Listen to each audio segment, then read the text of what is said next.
नमस्कार साथियों, मैं हूं आपकी अपनी प्राची अधिकारी। साथियों, आज जिस विषय के ऊपर मैं बात करने आई हूं वह मुद्दा बेहद गंभीर और संजीदा है। आपको ब्यूरोक्रेसी में बैठे लोगों की सोच पर हैरानी होगी। ये किस और भारत को लेकर जा रहे हैं और ये किस तरह के षड्यंत्र चल रहे हैं। सुना है कि हरियाणा हाईकोर्ट ने किसी केस की सुनवाई के दौरान ये फैसला सुनाया है या उन्होंने ये फैसला, उनकी बेंचों ने फैसला लिया है कि 18 साल से कम उम्र की मुस्लिम लड़कियों की जो निकाह है, शादी है, वो जायज होंगी। और कई इसमें ये तर्क भी दे रहे हैं लोग कि भैया ऐसा है कि हम जो 30 साल से ऊपर के लोग शादी कर रहे हैं या 30 साल जो आज लेट लोग शादी कर रहे हैं उसकी वजह से बच्चे नहीं हो पा रहे हैं। तो मेरी एक मौलाना से बहस भी हो रही थी, तो मैंने कहा आज मौलाना साहब इतनी तरक्की हो गई है कि 55 साल का 60 साल का सैफ अली खान और शाहरुख खान बच्चे पैदा कर रहे हैं और खुद की बीवी ना करे तो IVF का सहारा ले रहे हैं। खुद के 2 बच्चे 4 बच्चे पहले से हैं। पहली बीवी से 2 बच्चे रीना से, दूसरी बीवी करीना से पहला बच्चा ये हो गया है आपका तैमूर, जिसके नाम को लेकर विवाद चल रहा था। अब दूसरा लड़का या लड़की जो भी होने वाला है, लिंग परीक्षण के लिए तो वैसे सुना है लंदन भी जाते हैं। तो आप सोचिए, वहां शाहरुख का लड़का 20 साल का होता है, यहाँ अबराम पैदा करा जाता है, तो उसकी मजाक नहीं उड़ाई जाती। अगर कोई हिंदू अगर लेट शादी करके बच्चा पैदा करे तो उसकी मजाक उड़ाई जाती है। हालांकि बच्चे होना अपनी निजी सोच विचार है, अपना निजी फैसला है, लेकिन देश के लिए अगर जनसंख्या नियंत्रण करने का कानून एक जरूरी मसला हो जाए तो उस पे फैसला होना चाहिए। कहां हम जनसंख्या नियंत्रण के बारे में सोच रहे हैं और कहां इस प्रकार के जज इस प्रकार के फैसले लेते हुए इस प्रकार की कार्रवाई कर रहे हैं। एक समुदाय जिसमें बहुसंख्यक बहु विवाह को जायज माना गया है, उसको समाज ने, कानून ने इतनी छूट दे दी कि वो 4-4 5-5 शादी करें। और एक जिसको बहुसंख्यक बोला जाता है, यानी कि हम हिंदू, हम मार खाएं, हम जूते खाएं, हमारी लड़कियों को तुम भगा के ले जाओ।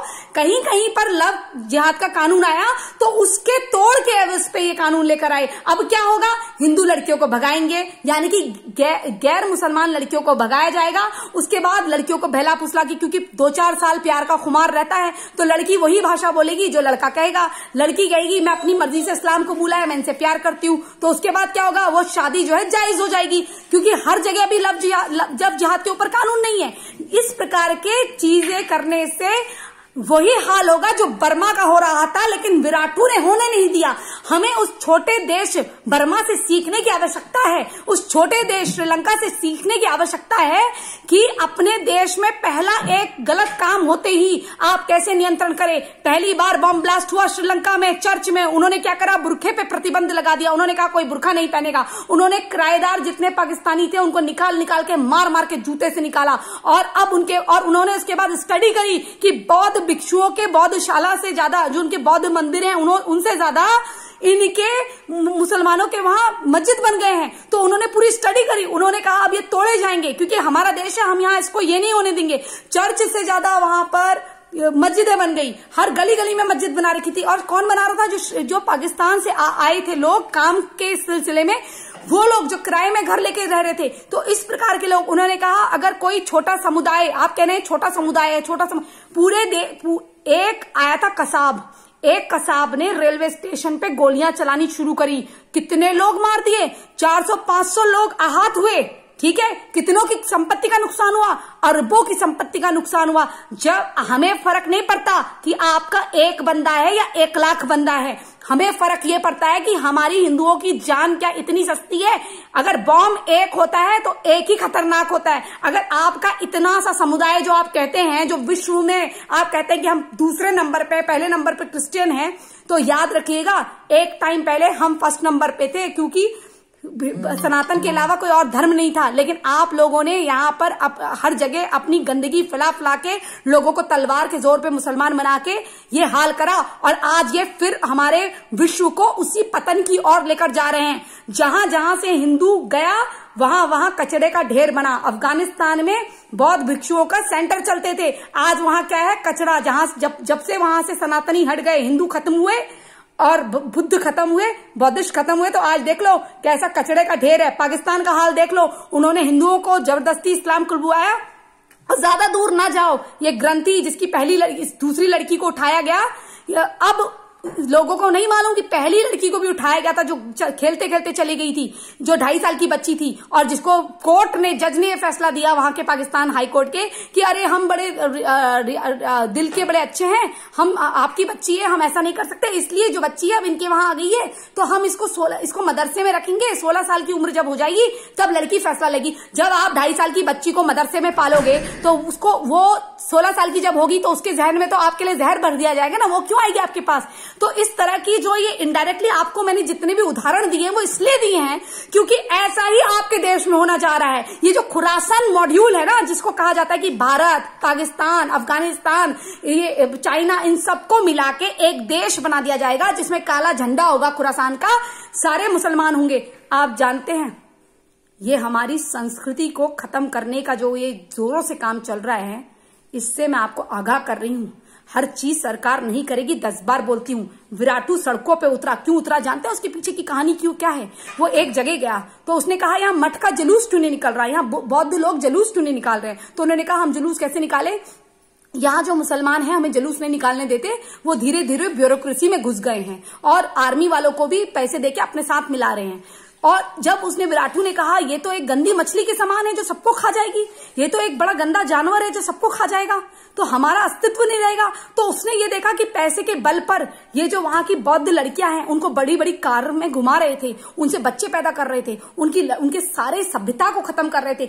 ये लोग क्या करते हैं, जब आपके देश में कब्जा करते हैं तो सबसे पहले आपके मंदिरों को तोड़ते हैं, आपकी चीजों पे प्रतिबंध लगाते हैं। आप कहेंगे दिवाली पे आप दिवाली पे दिए जलाओगे तो तेल खर्च होता है, शिवलिंग पे दूध डालोगे तो दूध खर्च होता है, भूखों को खिला दो। कितने भूखों को मुसलमान खाना खिलाते हैं ये मेरे को जरा बता दें। अपने मुसलमानों के अलावा वो किसको खाना खिलाते हैं? यहाँ पर जब कोविड का हो रहा था तो कोविड में राशन भी मुसलमान को बांट रहे थे, हिंदू को नहीं बांट रहे थे। हिंदू को जब बांट रहे थे तो दिखा के बांट रहे थे, ठीक है ना। कभी आपने कोई ऐसा देखा है संस्था, एनजीओ जो आके सामने से मदद करता हो किसी हिंदू की? नहीं, कभी नहीं करता। हिंदू सबकी मदद करते हैं। और उस डिबेट में मेरे साथ एक स्वामी बैठे थे, मैं उनका नाम नहीं ले रही, वो बोले कि ऐसा है कि उस्मानी जी आपकी बेटी हमारी बेटी है। तो मैंने कहा सुनिए स्वामी जी, इतना लपड़ चपड़ करने की इनके साथ जरूरत नहीं है। आपकी बेटी इनकी बेटी नहीं हो सकती, इनकी बेटी आपकी बेटी हो सकती है, लेकिन ये आपकी बेटी को केवल बच्चा पैदा करने की मशीन समझते हैं। तो मुझे समझ में नहीं आता कि हिंदू साफ साफ बोलना कब सीखेंगे। मुझे 10 गालियां देते हैं, लेकिन मैं लपड़ चपड़ में यकीन नहीं रखती। जो चीज गलत है गलत है, जो मुसलमान गलत को गलत कहेगा मैं उसका साथ दूंगी, लेकिन मुझे पता है आप नहीं कहोगे, यहां पर आके अंट शंट बातें लिखोगे। मुझे अपने धर्म की फिक्र है, जैसे तुम्हें अपने धर्म को चारों ओर फैलाना है और गंदगी करनी है, जिहाद करना है, वैसे मुझे अपने लोगों को यह बताना है कि तुम्हें कैसे बचना है, जातिवाद से बचना है। हम एक भगवान, एक आराध्य के बच्चे हैं। हमारे वहां अवतार सिस्टम है, लेकिन हमें कहा जाता है तुम ब्राह्मण हो, तुम क्षत्रिय हो, तुम वाल्मीकि हो। अभी कुछ किस्सा हुआ तो कह देंगे ये दलित है। क्यों भाई, क्यों नहीं ऑब्जेक्शन उठाते? ये कौन है आपको कहने वाले? इसी कारण से इन्होंने क्या करा है, ये दलितों के लिए कितना बुरा कर रहे हैं, ये हिंदुओं के लिए कितना बुरा कर रहे हैं। ये उन सबको मारते जा रहे, फिर उसके बाद उनपे दलित का पट्टा लगा के बैठा देते हैं, ठीक है ना। ये हमें लड़ाने भिड़ाने का काम करते हैं, जात पात पे डालते हैं, और इसके लिए कानून व्यवस्था भी जिम्मेदार है। अंग्रेजों ने दुर्भाग्यवश मैं कहूंगी कि अंग्रेजों ने भारत तो छोड़ा, लेकिन उनके बनाए हुए कानून जो है संविधान में फिर से डाले गए। अगर अंग्रेजों के बनाए हुए कानून जो है उनको टोटली बदल दिया जाता और वाकई में प्योर संविधान, प्योर कानून केवल भारत के हिसाब से भारत के लिए ही लिखे होते, तो इस प्रकार के कांड नहीं होते। एक देश, एक संविधान, एक कानून की बात कर रहे हैं। मुझे श्यामा प्रसाद मुखर्जी की अभी एक बात याद आ रही है, एक देश, एक निशान, एक संविधान। तो इस देश में निशानों का अपमान हो रहा है, संविधान का तो अपने हिसाब से उपयोग हो रहा है। जिसका जैसा जज होगा वो वैसा वैसा फैसला लेगा। इस देश में बहुसंख्यक राम मंदिर के लिए तरसते हैं, हाँ, और इतने सदियों की लड़ाई के बाद हमको क्या बताया जाता है कि उन्होंने तो, मुसलमानों ने कुर्बानी दी, एक मुसलमान भी कभी फांसी पर चढ़ा नहीं। लेकिन इस तरह के फैसलों के बाद, इस तरह के जो फैसले हैं, ये हमारे देश में लव जिहाद को बढ़ावा देंगे। हमारी लड़कियां को भगा के ले जाया जाएगा, पड़ोस में कोई आएगा किराए का घर लेगा, वो हमारी लड़कियों को भगाएगा, हिंदू लड़की को, 12-13 साल की लड़की को, उसको कहा जाएगा कि तू बोलना कि तू 14 साल की है, तू 18 साल की है। लड़की झूठ बोल देगी, उसके सारे पेपर मुसलमान उसके नाम से बन जाएंगे। तो क्या कहेंगे, ये मैं तो इनकी बेटी नहीं हूं। लड़की ऐसा बोल देगी, मैं तो इनकी बेटी नहीं हूं। तो इस प्रकार से लड़की का पूरा ब्रेन वॉश करा जाएगा। मैं अभी भी वक्त है, आपको समझा रही हूं, आप समझ जाओ। हर चीज सरकार नहीं करेगी, क्योंकि कानून इंसान के लिए है, इंसान कानून के लिए नहीं है, ठीक है ना। तो ये इस प्रकार की जो हरकतें हो रही हैं, ये आपके देश को धीरे धीरे खुरासान मॉड्यूल पे बदलने का काम हो रहा है।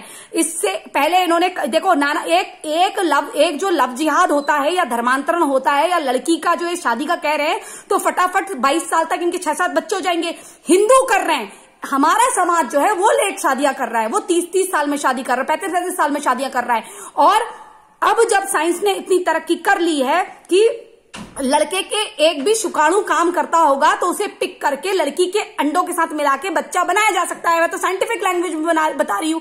तो बच्चे का तो अभी चक्कर ही नहीं है। हमें चाइना के तर्ज पे, हमें अपने जो चाइना है उसके तर्ज पे एक बच्चे का कानून करना था सबके लिए। और मेरा तो यह मानना था कि चाइना का चाइना के हिसाब से चलने दो, लेकिन हमारे उसमें जिस समुदाय के ज्यादा बच्चे हो रहे हैं उस समुदाय के कम करते हुए जो हमारा बहुसंख्यक समाज था, जो मूल समाज था हिंदू, उसको 3-3, 4-4 बच्चे अलाउड करने चाहिए थे, क्योंकि हम लोगों के कम हो रहे हैं, इन लोगों के तो ज्यादा हो रहे हैं। और हमारे देश में अगर ये लोग ज्यादा हो गए तो हमारा तो खान पान, पहनना, रहन सहन सब चेंज हो जाएगा। अभी ये हाल है तो फिर कल को क्या होगा? बहुत सारी चीजें सुनने में आ रही है। ये जो शादी और निकाह वगैरह जो है, इसमें किडनैपिंग भी हो जाती है, इसमें आपके बलात्कार भी हो जाते हैं, इसमें काफी चीजें आती हैं, इसमें जो संपत्ति है वो तक लूट ली जाएगी हमारी। तो ये जब हमारे जगह जगह जाके मजार बना देते हैं, पीडब्ल्यूडी की जमीनों पे कब्जा कर देते हैं, तो आप सोचते हैं कि कल को क्या हाल होने वाला है इस देश का। अभी भी सतर्क हो जाइए और इसके विरुद्ध पहले तो आप हाई कोर्ट, सुप्रीम कोर्ट में मुकदमा दायर करिए, फिर उसके बाद लीगल राय लीजिए और इसके लिए एक कानूनी लड़ाई के साथ साथ एक सामाजिक लड़ाई भी लड़िए कि आप ये नहीं सहन करेंगे। हम अपने सामने अपनी आस्थाओं को, अपनी जो परंपराएं हो उनको लुटता हुआ कैसे देख सकते हैं? जागो, वरना बहुत देर हो जाएगी। ये देश खो बैठोगे। भारत के अलावा कोई और अन्य देश नहीं है जहां तुम्हें, यजीदियों का हाल देख लो, पूरे यजीदी आज भूल गए हैं। वो दिया जला के जब पूजा करते हैं, मैं यहां बैठ के रोती हूं उनका वीडियो देखकर, क्योंकि यजीदियों को पता ही नहीं है कि वो मूलभूत से क्या है। सनातन के बहुत सारे पार्ट थे, जैसे हिंदू, हमारा हिंदू, ये हमको सिंधु लोगों को हिंदू कह दिया गया। हम अब भूल चुके हैं कि हम सिंधु घाटी के लोग हैं, सिंधु नदी जहां बहती थी वहां के लोग हैं। हम अपना अस्तित्व भूल गए, क्योंकि मुसलमान सबसे पहले हमारी जो एजुकेशन है, यूनिवर्सिटी है, उनको जलाते थे। वैसे ही आज हम सब कुछ भूलते जा रहे हैं। तो कहीं हम कल अपने आप को ना भूल जाएं, इसलिए अभी भी जग जाइए। जय जय हिंद, जय जय भारत, वंदे मातरम, जय जय श्री राम, हर हर महादेव।